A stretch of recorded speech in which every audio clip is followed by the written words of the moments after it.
Hi friends, ఈరోజు సజ్జ పెసరట్టు ఎలా తయారు చేసుకోవాలో చూసేద్దాండండి.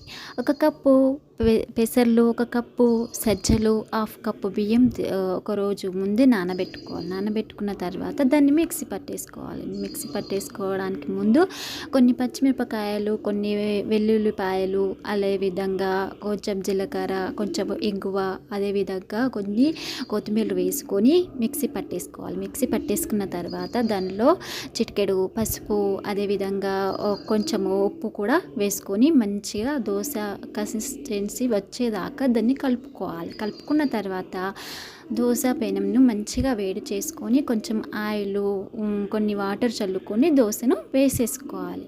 వేసేసుకున్న తర్వాత కొన్ని ఉల్లిపాయ ముక్కలు, అదేవిధంగా కొంచెం ఆయిల్ వేసుకొని దోరగా వేయించుకోవాలి. వేయించుకున్న తర్వాత ఒకసారి తిరిగేసుకోవాలి. తిరిగేసుకున్న తర్వాత ఇక స్టవ్ ఆఫ్ చేసి దోశను సర్వ్ చేసుకోవడమే. ఎంతో రుచికరమైనటువంటి సజ్జ పెసరట్టు రెడీ. హాయ్ ఫ్రెండ్స్, ఈరోజు సజ్జ పెసరట్టు ఎలా తయారు చేసుకోవాలో చూసేద్దాండండి.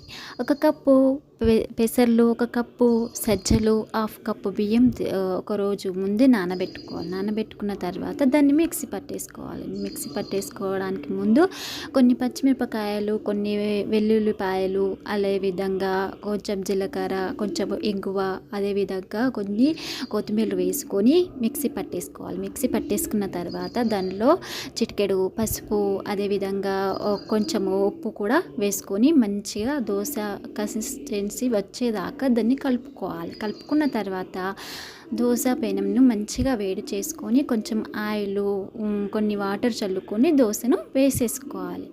వేసేసుకున్న తర్వాత కొన్ని ఉల్లిపాయ ముక్కలు, అదేవిధంగా కొంచెం ఆయిల్ వేసుకొని దోరగా వేయించుకోవాలి. వేయించుకున్న తర్వాత ఒకసారి తిరిగేసుకోవాలి. తిరిగేసుకున్న తర్వాత ఇక స్టవ్ ఆఫ్ చేసి దోశను సర్వ్ చేసుకోవడమే. ఎంతో రుచికరమైనటువంటి సజ్జ పెసరట్టు రెడీ.